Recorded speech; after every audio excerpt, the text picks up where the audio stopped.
আচ্ছা, এই পৃথিবীর প্রথম মানুষ কে ছিলেন? হিন্দুরা মনে করেন যে এই পৃথিবীর প্রথম মানুষ ছিলেন মনু এবং শতরূপা। অপরদিকে ইসলাম ধর্মের মানুষ মনে করেন যে এই পৃথিবীর প্রথম মানুষ ছিলেন আদম এবং হাওয়া আলাইহিস সালাম। আসলে দুইজন তো আর এই পৃথিবীর প্রথম মানুষ হতে পারে না, যে কোনো একজনই হবেন এই পৃথিবীর প্রথম মানুষ। তো কে ছিলেন সেই একজন মানুষ? তো চলুন আজকের ভিডিওতে এটাই আমরা খুঁজে বের করার চেষ্টা করব, সত্যিকার অর্থে এই পৃথিবীর প্রথম মানুষ কে ছিলেন। তো এই বিষয়ে আমি আজকে জেমিনিকে প্রশ্ন করব। তো ভিডিওটি অবশ্যই শেষ পর্যন্ত দেখবেন, আশা করি অনেক বিষয় সম্পর্কে জানতে পারবেন। তো চলুন জেমিনিকে জিজ্ঞাসা করা যাক। হ্যাঁ জেমিনি, তুমি কি শুনতে পাচ্ছ? হ্যাঁ, আমি শুনতে পাচ্ছি। আপনি যদি কিছু বলতে চান তাহলে বলতে পারেন। আমি আপনার কথা শুনতে প্রস্তুত। হ্যাঁ, আমি আজকে তোমাকে কিছু প্রশ্ন করব। আমার আজকের প্রশ্নের বিষয়বস্তু হচ্ছে যে আসলে এই পৃথিবীর প্রথম মানুষ কে ছিলেন? হিন্দুরা মনে করেন যে এই পৃথিবীর প্রথম মানুষ ছিলেন মনু এবং শতরূপা। অপরদিকে ইসলাম ধর্মের মানুষ মনে করেন যে এই পৃথিবীর প্রথম মানুষ ছিলেন আদম এবং হাওয়া আলাইহিস সালাম। আসলে সত্যিকার অর্থেই এই পৃথিবীর প্রথম মানুষ কে ছিলেন সেই বিষয়ে আমি তোমাকে আজকে কিছু প্রশ্ন করব। এটা খুবই আকর্ষণীয় এবং সংবেদনশীল একটি প্রশ্ন। ঠিক আছে, আপনি আমাকে প্রশ্ন করতে পারেন, আমি উত্তর দেওয়ার চেষ্টা করব। ওকে, আমার প্রথম প্রশ্নই হচ্ছে তোমাকে যে তুমি কি এটা বলতে পারবে যে সত্যিকার অর্থে পৃথিবীর প্রথম মানুষ কে ছিলেন? এটি একটি সংবেদনশীল প্রশ্ন এবং এর উত্তর বিভিন্ন দৃষ্টিকোণ থেকে ভিন্ন হতে পারে। তাই এই প্রশ্নের উত্তর সঠিকভাবে দেওয়া খুবই কঠিন। আচ্ছা আচ্ছা, আমি যদি তোমাকে কিছু যুক্তি পেশ করি এবং কিছু ক্লু দেই, তাহলে কি তুমি এটা নির্দিষ্ট করে বলতে পারবে যে আসলে সত্যিকার অর্থে পৃথিবীর প্রথম মানুষ কে ছিলেন? আপনি যদি যুক্তি এবং প্রমাণ দেন তাহলে আমি সেগুলো বিবেচনা করতে পারি। তবে বিভিন্ন ধর্ম ও সংস্কৃতিতে এই প্রশ্নের ভিন্ন উত্তর রয়েছে, তাই কোনো সিদ্ধান্তে পৌঁছানো কঠিন হতে পারে। আপনি কি আপনার যুক্তিগুলো বলবেন? ওকে, ঠিক আছে, আমি তোমাকে কিছু যুক্তি পেশ করি, তুমি সেগুলো বিবেচনা করে আমাকে বলো, ঠিক আছে? ধরো, মনে করি একটি গ্রামে দুইজন মানুষ এসে প্রথম বসবাস শুরু করলো। সেখানে তাদের সন্তান সন্ততি হলো এবং তারা তাদেরকে তাদের আদর্শ অনুযায়ী বড় করতে লাগলেন। দেখা গেল সেখানে ধীরে ধীরে মানুষের জনসংখ্যা বাড়তে লাগলো এবং 500 বছর পরে গিয়ে সেই গ্রামে প্রায় 5 লক্ষ মানুষের মতো হলো। এখন সেই 5 লক্ষ মানুষই কিন্তু সেই গ্রামে যে প্রথম দুইজন মানুষ এসেছিলেন, অর্থাৎ তাদের পিতাই বলা যায় আর কি, তাদের কিন্তু অনুসরণ করবে। হ্যাঁ, 1 অথবা 2% মানুষ এদিক সেদিক হয়ে যেতে পারে, কিন্তু বেশিরভাগ মানুষই কিন্তু সেই গ্রামের প্রথম দুজন মানুষকেই কিন্তু ফলো করবে বা অনুসরণ করবে। কিন্তু যদি দেখা যায় যে বেশিরভাগ মানুষই সেই গ্রামের প্রথম দুজন আসা মানুষকে না মেনে অন্য কারো অনুসরণ করে বা অন্য কাউকে মানতেছে, তাহলে কি এটা প্রশ্ন জাগে না যে সত্যিকারের অর্থে কি সেই গ্রামে প্রথম দুজন মানুষ যাদেরকে মনে করা হয় তারাই কি সত্যিকার অর্থে সেই গ্রামের প্রথম দুজন মানুষ ছিলেন, না অন্য কেউ ছিলেন? হ্যাঁ, আপনার যুক্তিটি খুবই শক্তিশালী। যদি এমনটা হয় যে গ্রামের বেশিরভাগ মানুষই সেই গ্রামের প্রধান দুইজন বলে যাকে মানা হয় তাকে অনুসরণ না করে অন্য কাউকে অনুসরণ করছে, তাহলে এটা প্রশ্নের বিষয় যে সেই গ্রামের প্রধান দুইজন বলে যাদেরকে মানা হয় তারাই কি সত্যিকার অর্থে সেই গ্রামের প্রথম দুইজন মানুষ ছিলেন, না অন্য কেউ? ওকে, ঠিক আছে, যাই হোক, এই যুক্তিটা আমি কেন দিলাম সেটা আমি একটু পরেই আবার আমি তোমাকে প্রশ্ন করে জানতে চাইবো। আচ্ছা, এখন আমরা একটু বাস্তবতার দিকে দেখি। আচ্ছা, মনুর ধর্ম কি ছিল? সে কোন ধর্মের মানুষ ছিল? মনু ছিলেন হিন্দু ধর্মের অনুসারী। এই ধর্মকে সনাতন ধর্মও বলা হয়। ওকে, তাহলে এই মনুর যে ধর্ম বা হিন্দু বা সনাতন ধর্ম বলি, এই ধর্মের অনুসারী পৃথিবীর কতটি দেশে রয়েছে?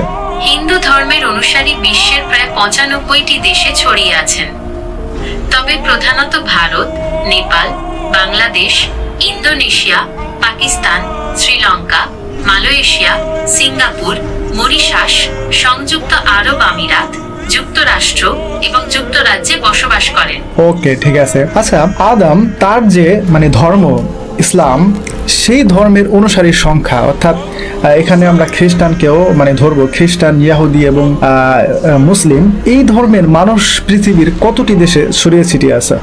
পৃথিবীর প্রায় সব দেশেই আদম আহের অনুসারী ইসলাম, খ্রিস্টান, ইহুদি, বাহাই ধর্মের মানুষ বসবাস করেন। তবে এই ধর্মগুলোর অনুসারীদের সংখ্যা বিভিন্ন দেশে বিভিন্ন রকম। আচ্ছা, এখন এই পৃথিবীতে হিন্দু ধর্মের জনসংখ্যা কত রয়েছে যারা মনুকে প্রথম মানুষ হিসেবে তারা মানে? পৃথিবীতে প্রায় 120 কোটি হিন্দু ধর্মাবলম্বী মানুষ রয়েছে যারা মনুকে প্রথম মানব মনে করে। ওকে, আচ্ছা, ইসলাম ধর্মের জনসংখ্যা এই পৃথিবীতে কত রয়েছে যারা আদম এবং হাওয়া আলাইহিস সালামকে পৃথিবীর প্রথম মানুষ হিসেবে মানে? পৃথিবীতে প্রায় 190 কোটি ইসলাম ধর্মাবলম্বী মানুষ রয়েছে যারা আদম এবং হাওয়া আলাইহিস সালামকে পৃথিবীর প্রথম মানুষ হিসেবে বিশ্বাস করে।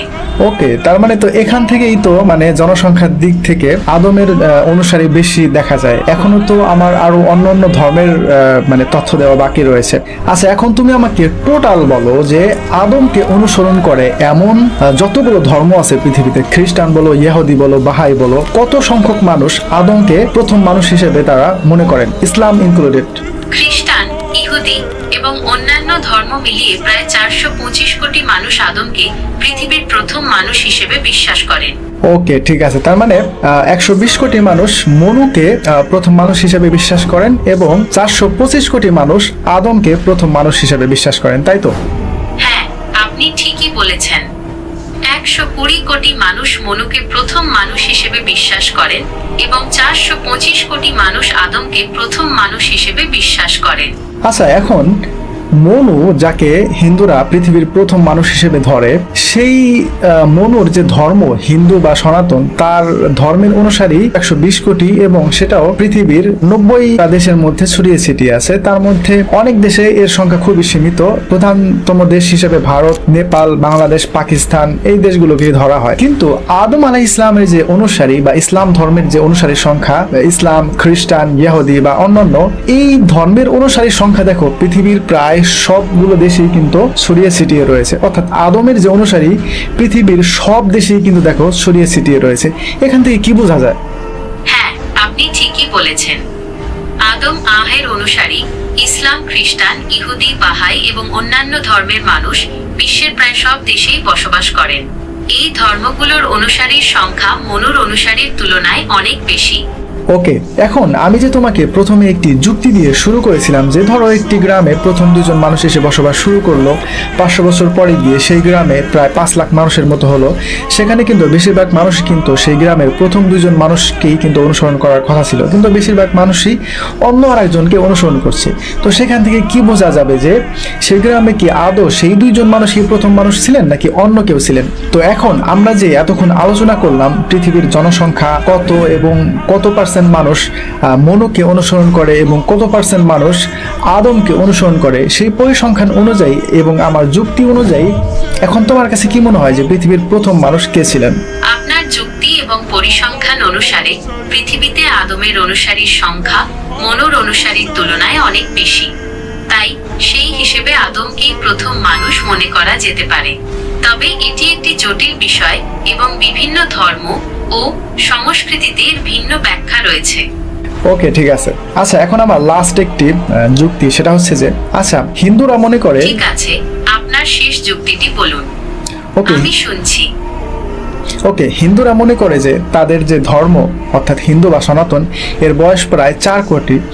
যদিও বিভিন্ন মানুষ বিভিন্ন ধরনের ব্যাখ্যা দেয়, কেউ বলে 4 লাখ, কেউ বলে 4 কোটি, কেউ বলে 1 কোটি, মানে নির্দিষ্ট একটা সময় বলতে পারে না। ধরে নিলাম 1 কোটি। তো 1 কোটি বছর আগে শুরু হওয়া একটি ধর্ম, তার অনুসারীর সংখ্যা 120 কোটি। সেখানে আজ থেকে 1450 বছর আগে আদম আলাইহিস সালাম থেকে ইসলামের যে সূচনা হয়েছিল, সেই ধর্মের শেষ নবী হযরত মুহাম্মদ সাল্লাল্লাহু আলাইহি ওয়াসাল্লামের অনুসারীর সংখ্যা এখন প্রায় 190 কোটি, প্রায় 200 কোটির কাছাকাছি বর্তমান পরিসংখ্যান অনুযায়ী। এ থেকে কি বোঝা যায় যে 1 কোটি বছর আগে শুরু হওয়া ধর্মের অনুসারীর সংখ্যা 120 কোটি, আর মাত্র 1400 বছর আগে লাস্ট অ্যান্ড ফাইনাল যে বিধান আল্লাহ তরফ থেকে এসেছিল, সেখানে তার অনুসারীর সংখ্যা প্রায় 190 কোটি। এ থেকে কি বোঝা যায়? আপনার যুক্তি অনুসারে যদি শেষ বিধানের অনুসারীর সংখ্যা এত বেশি হয়, তাহলে হয়তো সেটি মানব জাতির জন্য সবচেয়ে উপযুক্ত পথ। তবে বিভিন্ন ধর্মের মানুষ তাদের নিজস্ব বিশ্বাস ও যুক্তি দিয়ে বিষয়টি ব্যাখ্যা করতে পারেন। ওকে, ঠিক আছে। যার যার যুক্তি তার কাছে। যুক্তি দিয়ে কেউ জান্নাত জাহান্নামে যেতে পারবে না। অবশ্যই তার চিন্তা এবং হেদায়েত এবং সঠিক পথ অনুসরণ করার মাধ্যমেই জান্নাত জাহান্নামে যেতে পারবে। তো যাই হোক, তোমাকে অসংখ্য ধন্যবাদ আজকের এই প্রশ্ন উত্তরের জন্য। শুধুমাত্র যুক্তি দিয়ে জান্নাত বা জাহান্নামের ফয়সালা করা যায় না। তবে যুক্তি মানুষকে চিন্তা করতে এবং সঠিক পথ বেছে নিতে সাহায্য করতে পারে। যাই হোক, আপনার সাথে আলোচনা করে ভালো লাগলো। আপনার যদি অন্য কিছু জানার থাকে তাহলে জিজ্ঞাসা করতে পারেন। ওকে, তোমাকে অসংখ্য ধন্যবাদ। তো এই ছিল আমার আজকের প্রশ্ন জেমিনিকে, যে পৃথিবীর প্রথম মানুষ সত্যিকার অর্থেই কে ছিল। তো এখন আপনারা বিবেচনা করেন যে সত্যিকার অর্থে পৃথিবীর প্রথম মানুষ কে ছিলেন। হয়তোবা যারা হিন্দু ভাইয়েরা আছেন তারা হয়তোবা অনেক ব্যাড কমেন্টও করতে পারেন, তবে ব্যাড কমেন্ট করার আগে অবশ্যই এটা একটু বিবেচনা করবেন। আর আরেকটি বিষয় হচ্ছে, দেখেন, সেটা আমি প্রশ্নের মধ্যে আনি নাই, সেটা হচ্ছে যে দেখেন, আদম আলাইহিস সালাম তিনি কিন্তু ভারত উপমহাদেশেই কিন্তু এসেছিলেন। আমরা যতটুকু ধারণা করি বা আলেমরা বলেন যে তিনি শ্রীলঙ্কার আদম থেকে আল্লাহ তাকে প্রথম নামিয়েছিলেন এবং সেখান থেকেই তিনি পরবর্তীতে মক্কার উদ্দেশ্যে রওনা দেন। আর হিন্দু ধর্মের মনু তিনিও কিন্তু এই ভারত উপমহাদেশেই কিন্তু তিনি ছিলেন। তো এখান থেকে কিন্তু একটা মিল কিন্তু খুঁজে পাওয়া যায় দুইজনের মধ্যে, যে আসলেই কি দুইজন কি একই ব্যক্তি, আমরা কি দুইজনকে আলাদা ব্যক্তি হিসেবে দেখি, এটা কি আমাদের কোনো ভুল ধারণা কিনা, এবং কারা ভুল ধারণার উপরে আছে এবং কারা সঠিক ধারণার উপরে আছে, এটা নিয়ে পরবর্তীতে আর একটা ভিডিও করব যদি আপনারা কমেন্ট করে বলেন। তো ঠিক আছে, তো এই বিষয়ের উপরে আপনার মন্তব্য অবশ্যই কমেন্ট করে জানাবেন যে আমার এই যুক্তিগুলো, আমার এই প্রশ্নগুলো ঠিক ছিল কিনা। তো ঠিক আছে, ভালো থাকবেন, আসসালামু আলাইকুম।